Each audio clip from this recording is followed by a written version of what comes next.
अस्सलाम अलैकुम। पाकिस्तान तहरीक इंसाफ ने रोज़ाना की बुनियाद पर एहतजाज का ऐलान कर दिया। पाकिस्तान तहरीक इंसाफ लाहौर ने शहर के मुख्तलिफ इलाकों में रोज़ाना की बुनियाद पर एहतजाज का ऐलान कर दिया।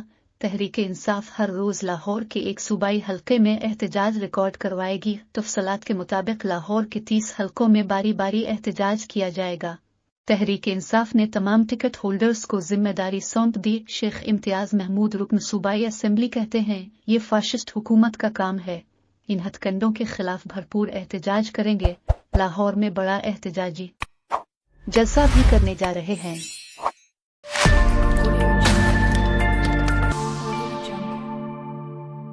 अली गंडापुर की मोहसिन नकवी से मुलाकात।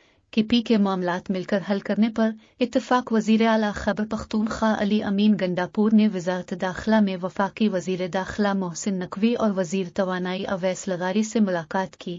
वफाकी और खैबर पख्तूनख्वा हुकूमत ने मामलात को मिल बैठ कर हल करने पर इत्तफाक कर लिया। इस्लामाबाद में वज़ीर आला खैबर पख्तूनख्वा अली अमीन गंडापुर की वफाकी वज़ीर दाखिला मोहसिन नकवी और वज़ीर तवानाई अवैस लगारी से मुलाकात हुई।